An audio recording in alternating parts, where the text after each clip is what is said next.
যে আপনাদের এখানে একটা ডেমনস্ট্রেশনের জন্য মেল করা হয়েছিল স্বাস্থ্য ভবন থেকে, সেই মেলটা এসেছিল।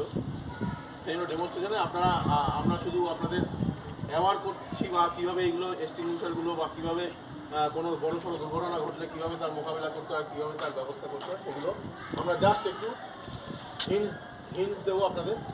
মানে আপনারা সবাই জানেন কম বেশি, কিন্তু তবুও আমরা একটু আপনাদের অ্যাওয়ার করবো এই ব্যাপারগুলো। তা প্রথম যেটা আপনাদের জানতে হবে সেটা হচ্ছে আগুন জিনিসটা কী,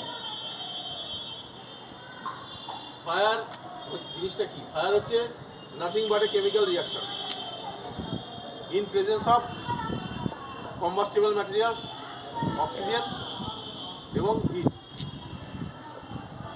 আর it produce heat and light and sometimes smoke. এটা হচ্ছে ফায়ারের সংজ্ঞা, মানে আগুনের সংজ্ঞা। আগুনটা হচ্ছে একটা কেমিক্যাল রিয়াকশনের ফলে আগুনটা তৈরি হয়। আর আগুনটা জ্বলতে লাগে কম্বাস্টেবল ম্যাটেরিয়ালস, মানে যেটা জ্বলবে সেই জিনিসটা লাগবে, এই জিনিসটা জ্বলবে সেই জিনিসটা লাগবে আর অক্সিজেন লাগবে আর হিট লাগবে।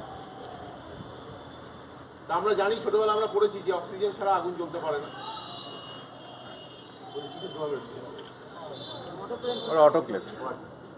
এবার অক্সিজেনটা দরকার, আর কম্বাস্টেবল ম্যাটেরিয়াল দরকার, আর হিট দরকার। হিট দরকার বলতে যেই পরিমাণ হিট, মানে ওইটার জন্য প্রযোজ্য সেই পরিমাণ হিটটা দরকার। আমি যদি একটা কাঠের মধ্যে সারাদিন একটা ডিজেল গাড়ি ধরে রাখি, তাতে কিন্তু আগুন সারাদিনও লাগবে কি লাগবে না। তার জন্য সেই কাঠটা জ্বলার জন্য যে পরিমাণ হিট দরকার, সেই পরিমাণ হিটটা দিলেই তবেই ওটা জ্বলবে। সেই জন্য এই তিনটে জিনিস খুব গুরুত্বপূর্ণ। আগুন জ্বলতে গেলে তিনটে জিনিস দরকার। তিনটে জিনিসের মধ্যে একটা যদি অফ হয়ে যায়, তাহলে পরে সেখানে আগুন জ্বলতে পারে না, জ্বলবে না। এবার আগুনের কতগুলো প্রকারভেদ আছে, ক্লাসিফিকেশন আছে।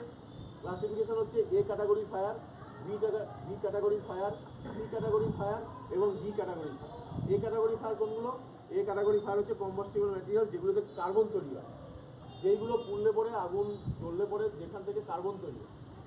বি ক্যাটাগরি ফায়ার সেটা হচ্ছে অয়েল ফায়ার, যেমন তেল, কেরোসিন, পেট্রোল, মোবিল, ডিজেল যাই বলুন, সেগুলো হচ্ছে B category fire. C category fire হচ্ছে গ্যাস ফায়ার, যে কোনো combustible gas, C category fire. আর ডি ক্যাটাগরি ফায়ার হচ্ছে ইলেকট্রিক্যাল ফায়ার, যেটা electrical fire not a fire. Electrical fire হচ্ছে কজ অফ ফায়ার, মানে ফায়ারের কারণ। ইলেকট্রিক ফায়ারটা আমরা ফায়ারের মধ্যে পড়ে না।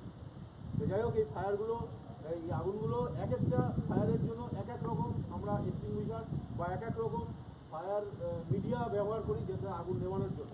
আপনি সব ফায়ারে যদি একই রকম ম্যাটেরিয়াল ব্যবহার করেন, তাহলে কিন্তু সেখানে আগুন নেভার ফলে আরও বেড়ে যায়। যেমন ধরুন এই আমাদের যে এ ক্যাটাগরি ফায়ার, মানে সলিড ফায়ার, মানে যেটা আমি বললাম কার্বন তৈরি হয়, সেই ফায়ারটাকে আপনাকে নেভাতে গেলে এখানে যে এক্সটিংগুইশার আছে, সেই ফায়ারটা নেভাতে গেলে ওয়াটার ফিউল একটা এক্সটিংগুইশার আছে, যেটার মধ্যে ওয়াটার থাকে আর ফিউল।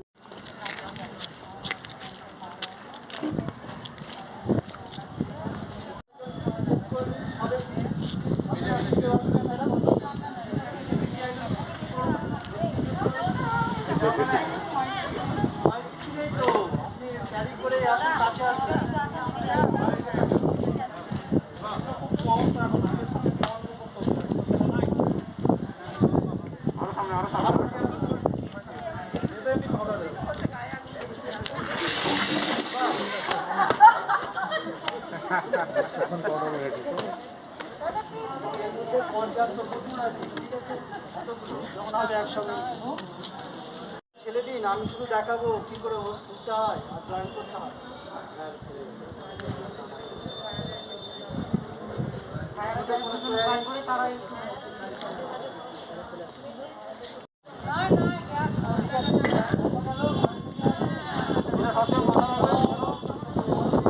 যেন অপোজিট ডাইরেকশনে দাঁড়াবেন না, তাহলে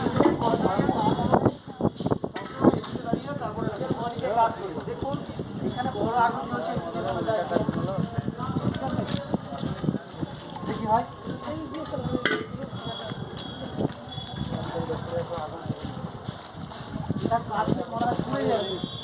চেষ্টা করুন।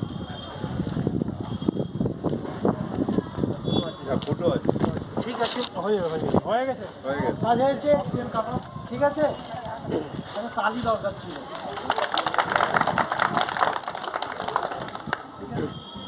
এবার কিন্তু বাড়িতে কিছু হলে একটা মোটা মোটা কাপড় ইউজ করবে, এই পাতলা কাপড়ে ইউজ করবে, মোটা কাপড় ইউজ করবে। চাদর কয়েক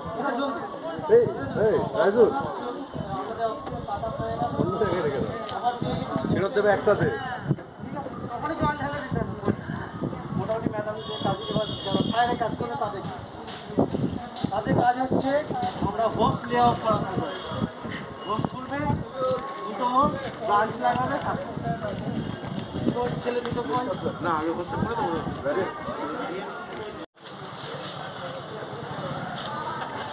আর নিচে ধরো নিচে ধরো নিচে ধরো নিচে ধরো নিচে নিচে নিচে নিচে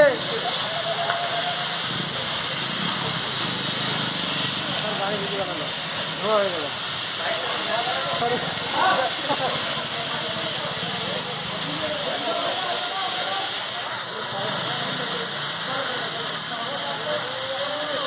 বন্ধ করে দিন, না তো মেন পাম্প চালু হয়ে যাবে।